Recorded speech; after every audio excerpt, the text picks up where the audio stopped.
Hiyo nilikuwa nimetoka kumzika mama yangu.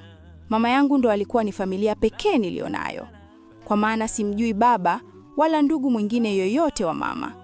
Mtu pekee ambaye nilikuwa namfahamu kama ndugu alikuwa ni mama yangu, na yeye tena ndo hivyo kaniacha peke yangu. Nilihisi kuchanganyikiwa na kuona kama dunia imenialemea, kwa maana nilijihisi sina tumaini wala mategemeo tena katika maisha yangu. Nilikuwa kama nimechanganyikiwa hivi, na wazo ambalo lilikuja kichwani mwangu ilikuwa ni pombe. Sijawahi kunywa kilevi hapo kabla, lakini nilitaka kujaribu siku hiyo. Nilitoka nyumbani ambapo nilikuwa naishi, ambapo ni sehemu moja inaitwa Bongonyoso mkoani Arusha, na kwenda kwenye baa moja inaitwa Ocean View. Ila wakati nimefika pale, niliwakuta mabinti wawili wanabishana, huku wanatoka nje. Mmoja akawa anasema ni lazima apatikane mtu wa kumkomoa salama, anajionanga malkia na huyo silasi wake. Mwingine akasema akipatikana huyo mtu nampa 200,000 sasa hivi. Nilijikuta navutiwa na maongezi yao, nikaamua kuwafuata nyuma. Nikawaona wanaingia AAA na mimi nikazama ndani. Nilikaa pembeni yao ili nijue mipango yao vizuri, ili walau hiyo pesa niipate mimi, kwa maana nilikuwa sina hata mtaji na nadaiwa kodi, kwa maana pesa zangu zote nilizimaliza kwenye matibabu ya marehemu mama yangu.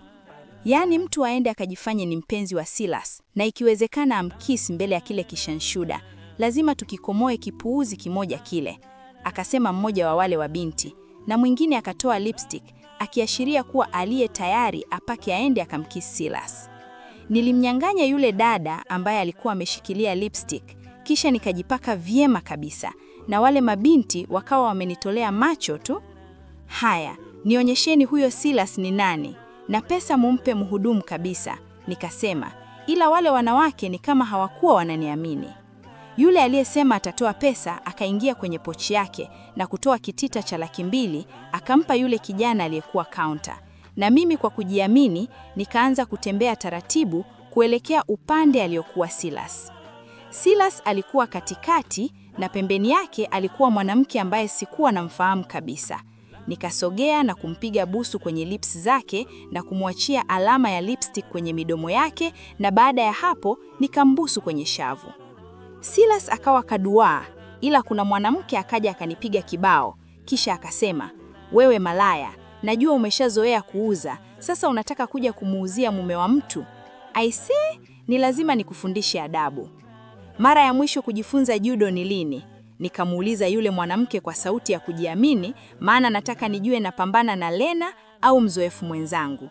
Nikaendelea kusema, wewe ni nani na kwa nini umefanya hivi? Akauliza Silas, ni kweli umenisahau au unataka kujisafisha kwa mwanamke wako? Nikasema, kisha nikaanza kujiliza.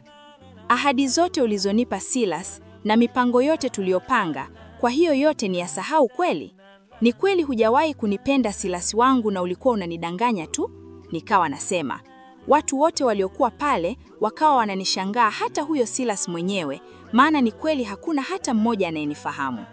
Wale wasichana nikiwaangalia walikuwa wanashangilia hatari. Sijui hata huyu mchumba wa Silas aliwafanya nini, ila sikujali, maana nilikuwa naangalia pesa tu.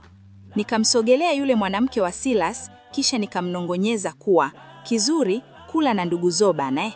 Alafu kingine, ukitaka mwanaume wa peke yake, hakikisha unamtengeneza wa udongo. Nikasema, kisha nikaanza kuondoka.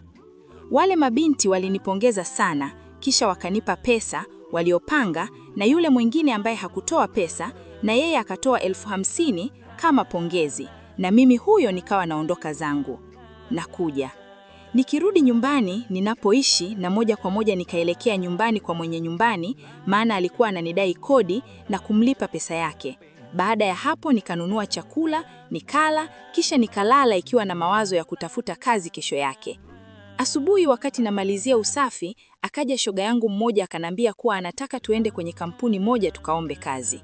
Basi nikajiandaa haraka na kuanza kuongozana naye, ambapo tulienda mpaka sehemu moja inaitwa Esami mkoani Arusha, na kulikuwa kuna mashirika mengi sana pale. Ila tulielekea meza moja ambapo tulikutana na kijana mtanashati ambaye alitupokea kwa tabasamu. Tulimwambia shida yetu kuwa tunaomba kazi hata za kufanya usafi. Alitabasamu kisha akatuangalia kwa huzuni kidogo na kusema, samahani, ila mmechelewa kidogo sana, tumeshampata mtu. Tulijisikia vibaya, maana tumetembea umbali mrefu sana kwa miguu mpaka kufika hapo. Esami. Sasa wakati tumefika nje ya geti, tukamwona binti mmoja amepokonywa pochi yake, akawa anapiga kelele za mwizi. Yule aliyempokonya namjua, maana mimi sio siri, nimelelewa na mitaa. Sikutaka kumkimbiza, ila nikasogea pembeni na kumpigia simu. Oya Johnny, rudisha hiyo pochi, ni ya sister yangu, nikasema mara baada ya upande wa pili kupokea. Sasa mimi nitapata wapi ganja se? Basi njoo na jero uchukue, ila umenizimisha kabisa, akasema Johnny na kunielekeza sehemu aliponia. Nikaenda kuchukua pochi ya yule dada, kisha nikamrudishia. Hakutegemea, maana ni kama alishaamini hawezi kuipata tena. Nilipompa alifurahi sana. Asante sana dia wangu, naitwa Lilian. Sijui nitakulipa nini, maana sio siri, umenisaidia sana na humu ndani kuna vitu vyangu vya muhimu mno. Tunatafuta kazi, nikasema, maana sikutaka kupindisha maneno, maana niliona kama anatupotezea muda. Oh, sawa, njooni, kazi mmepata, na kesho mtaanza. Ebu niambieni, mmesoma mpaka wapi? Akaniuliza mimi na yule shoga yangu Mariamu. Nikaangalia chini kwa sekunde kadhaa, kisha nikamwambia kuwa mimi nimeishia form 6, maana sikuwa na pesa ya kujiendeleza, na Mariamu akajibu kuwa yele ni form 4 failure. Oh, kumbe wewe ni msomi. Twende, akasema, na sisi tukaanza kumfata nyuma. Tulienda mpaka ofisi moja hivi, akataka tuingie ndani. Andrea, hawa wanataka kazi. Huyu mmoja ni msomi sana, amefaulu vizuri form 6. Unaweza kumpa kazi gani? Na huyu mwingine kaishia form 4, ila mimi namfahamu, ni mchapakazi mno, akasema Lilian, na ule mwanamke akakubali. Unaweza kufanya usafi? Akasema ule mwanamke kumuuliza Mariamu. Ndiyo bosi, naweza, akajibu Mariamu. Kisha ule mwanamke akamwangalia Lilian na kusema, tumlipe shingapi? Kwani wafanya usafi huwa mnawalipa shingapi? Akauliza Lilian. 150, akajibu ule mwanamke. Hapana bana, hiyo pesa ni ndogo sana, mpe 300 kama mtashindwa niambie, akasema Lilian, na ule mwanamke akakubali. Ila huyo mwingine nadhani ungeondoka naye, maana nafasi zimejaa, akasema ule mwanamke, na Lilian akakubali, na tukamwacha Mariam. Kisha nikawa naongozana na Lilian. Sikujua ni kwa nini alikuwa ametuamini mapema kiasi kile, ila niliamini kwa Mungu kuna kila jibu la swali ambalo sisi tumekosa majibu. Nikienda kwenye gari lake na akaanza kuendesha na kulitoa kwenye yale majengo ya Esami, na tukaanza kuitafuta barabara. Lazima utapata kazi, so usiwe na mashaka, akasema Lilian, na mimi sikutoa jibu lolote lile, zaidi ya kutabasamu tu. Tulitoka mpaka sehemu moja ambapo kulikuwa kuna jengo kubwa sana, na Lilian akaingiza gari humu. Tulishuka na nikamfata, na alienda mpaka kwenye mlango mkuu wa jengo lile, na ilionekana kama watu wanamsalimia kwa heshima sana, na yeye alikuwa anawajibu kwa tabasamu tu.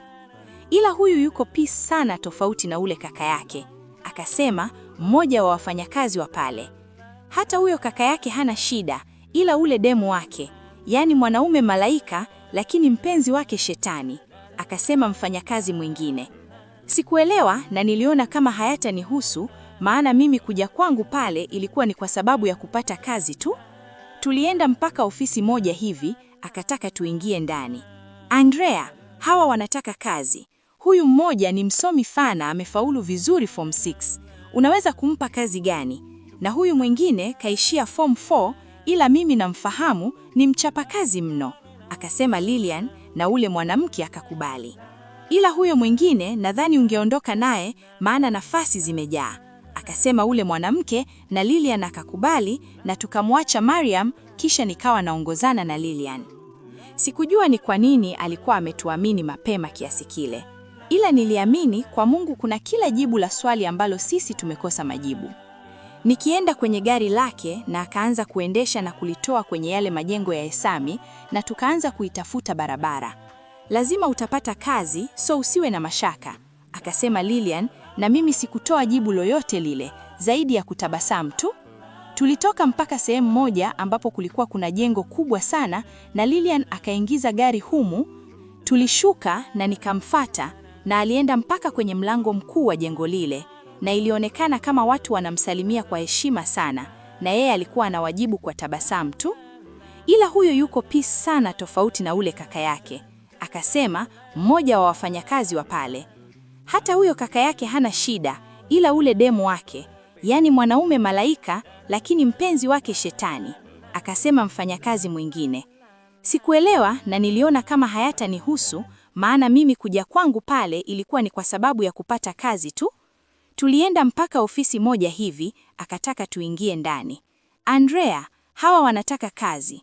Huyu mmoja ni msomi sana, amefaulu vizuri form 6. Unaweza kumpa kazi gani? Na huyu mwingine kaishia form 4, ila mimi namfahamu, ni mchapakazi mno, akasema Lilian, na ule mwanamke akakubali. Ila huyo mwingine nadhani ungeondoka naye, maana nafasi zimejaa, akasema ule mwanamke, na Lilian